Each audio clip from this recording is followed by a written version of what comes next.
അടുക്കളകൾ gas പൊട്ടിത്തെറിക്കുന്നു. Exclusive. കേരളത്തിൻ്റെയും ഇന്ത്യയുടെയും ഗ്യാസിൻ്റെ വില, പാചകവാതകത്തിൻ്റെ വില 30 രൂപ വരെ 29 രൂപ കൂട്ടിയിരിക്കുകയാണ്. കഴിഞ്ഞ മാസമാണ് 60 രൂപ കൂട്ടിയത്. എന്താണിത്? എങ്ങോട്ടാണ് ഈ വണ്ടി പോകുന്നത്? അന്താരാഷ്ട്ര വിപണിയിൽ ഊർജ സ്രോതസ്സുകൾക്കും പെട്രോളിയത്തിനും ഡീസലിനും മണ്ണെണ്ണയ്ക്കും ഓയിലിനും അതുപോലെ തന്നെ ഗ്യാസിനും പാചകവാതകത്തിനൊക്കെ വില കൂടുന്നു, വില കുറയുന്നു. അവിടുത്തെ ഫ്ലക്ച്വേഷൻ അനുസരിച്ച് രാജ്യത്തിലെ വില കൂട്ടാനും കുറയ്ക്കാനും നിൽക്കുന്ന സ്വകാര്യ മേഖലയ്ക്കും സ്വകാര്യ കമ്പനികൾക്കും അവസരം കൊടുക്കുന്ന ഒരു നയം ആഗോളവൽക്കരണത്തിൻ്റെ ഭാഗമായി ഇന്ത്യയിൽ എടുത്തിരുന്നു. ആ നയത്തിൻ്റെ ഭാഗമായി സർക്കാരിന് ഇതിൻ്റെ പുറത്തുള്ള കൺട്രോൾ ഇല്ല. കാരണം സർക്കാർ ഇതിൻ്റെ സബ്സിഡി ഇനത്തിൽ കോടിക്കണക്കിന് രൂപ കൊടുക്കാനുണ്ടായിരുന്നപ്പോഴാണ് സർക്കാർ എന്ത് തീരുമാനിച്ചത്? അങ്ങനെ കോടാനുകോടി രൂപ സബ്സിഡി കൊടുക്കാൻ കഴിയില്ല എന്ന് തീരുമാനിക്കുകയും ഇത് സ്വതന്ത്ര വിപണി പോലെ വിടുകയും ചെയ്തത്. അതിൻ്റെ ഗുണദോഷങ്ങൾ വളരെ വലുതാണ്. ഇപ്പോൾ തന്നെ 900, നമ്മുടെയൊക്കെ വീടിൻ്റെ അടുത്തൊക്കെ വരുന്ന 970 രൂപ 1000 രൂപയ്ക്ക് അടുപ്പിച്ചാവും. ഇനിയിപ്പോൾ അതും കടക്കും, 1000 രൂപ കടക്കും ഈ ഗ്യാസ് കിട്ടാൻ. ഒരു കുറ്റി ഗ്യാസ് കിട്ടുന്നതിന് 10-40 ദിവസത്തേക്കുള്ള ഒരു കുറ്റി ഗ്യാസ് കിട്ടുന്നതിന് 1000 രൂപയിൽ കൂടുതലാകുന്ന അവസ്ഥയുണ്ട്. എന്താണ് സുരേഷ് ഗോപിക്ക് പറയാനുള്ളത്?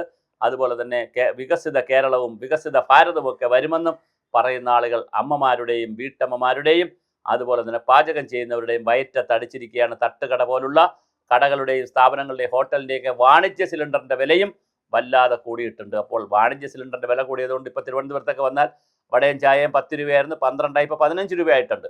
വളരെ പെട്ടെന്നാണ് വില കൂടുന്നത്. അതുപോലെ തന്നെ വീടുകളിലെ ഗ്യാസിൻ്റെ വില, പാചകവാതകത്തിൻ്റെ വിലയും കൂടിയിരിക്കുകയാണ്. ഇത് വളരെ വലിയ ഗുരുതരമായ ഒരു പ്രതിസന്ധിയാണ്.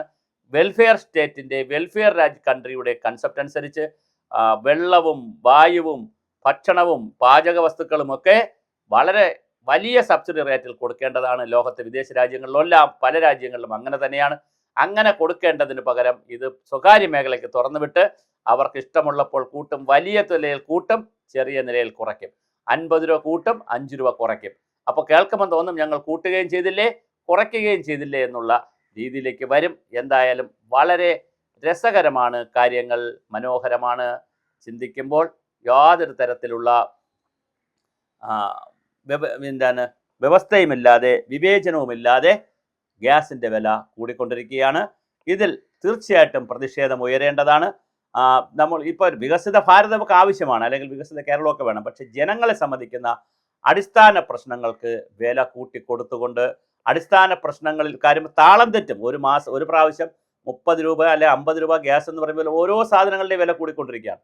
അങ്ങനെ വില കൂടുമ്പോൾ വിലക്കയറ്റം കൊണ്ട് പൊറുതിമുട്ടുന്ന ജനങ്ങൾക്ക് കൂനിന്മേൽ കുരു എന്നുള്ള നിലയിൽ 1 രൂപയും കൂടെ സമാശ്വാസം കൊടുക്കുന്നതിന് പകരം കുറേശ്ശെ തല്ലിക്കൊല്ലുന്നത് പോലെ, ഒന്നിച്ച് വെടിവെച്ച് കൊല്ലത്തില്ല, തല്ലിക്കൊല്ലുന്ന പോലെ കുറേശ്ശെ വിഷം കൊടുത്ത് കൊല്ലുന്നത് പോലെ സമൂഹത്തിന് കുറേശ്ശെ വില കൂട്ടിക്കൊണ്ടിരിക്കുന്നു. ഇത് വലിയ പാതകമാണ്, കൊടിയ പാതകമാണ്. ഇതൊരു ക്രൂര വിനോദമാണ്. ഇത് ഒരു കാരണവശാലും ചെയ്യരുത്. കേന്ദ്ര ഗവൺമെൻറ്റും പ്രത്യേകിച്ച് സുരേഷ് ഗോപി സിനിമാ ജീവിതത്തിലേക്ക് മടങ്ങുന്നു, മന്ത്രിയാവാൻ താല്പര്യമില്ലെന്നൊക്കെ പറയുകയാണ്. പക്ഷേ താല്പര്യമില്ലെങ്കിൽ എത്രയും പെട്ടെന്ന് തന്നെ ഒഴിവാക്കി കൊടുക്കുക. താല്പര്യമില്ലാത്ത ഒരാളിനെ വെച്ച് മന്ത്രിയുടെ ചെയ്യേണ്ട പ്രവർത്തികളും ചെയ്യാതിരിക്കേണ്ട കാര്യമല്ല, സിനിമയെ മുടങ്ങുന്നു. അപ്പോൾ അതിനേക്കാളൊക്കെ വളരെ പെട്ടെന്ന് അദ്ദേഹം സിനിമ ഫീൽഡിലേക്ക് പോകട്ടെ. മന്ത്രിയായി മറ്റൊരാൾ വരുന്നത് ചിലപ്പോൾ കേരളത്തിന് 2 മന്ത്രിയെ കിട്ടിയാലോ.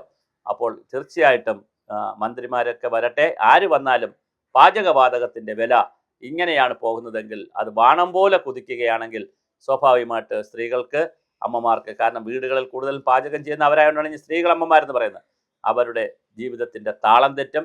പുരുഷന്മാരെ സംബന്ധിച്ചിടത്തോളവും കണക്കെടുക്കുമ്പോൾ, അല്ലെങ്കിൽ വീട്ടിലെ വരവ് ചെലവ് കണക്ക് നോക്കുമ്പോൾ വരവിനേക്കാൾ കൂടുതൽ ചെലവിലേക്ക് പോകുന്ന പുതിയ കാലത്താണ് നമ്മൾ താമസിക്കുന്നത്. അങ്ങനെ നോക്കുമ്പോൾ സാധാരണ ജനങ്ങളെ സംബന്ധിച്ചിടത്തോളം ഉജ്ജ്വൽ എന്ന് പറയുന്ന 6-7 കോടി ആളുകൾക്ക് ഫ്രീ ഗ്യാസ് കൊടുത്തിട്ടുണ്ട്.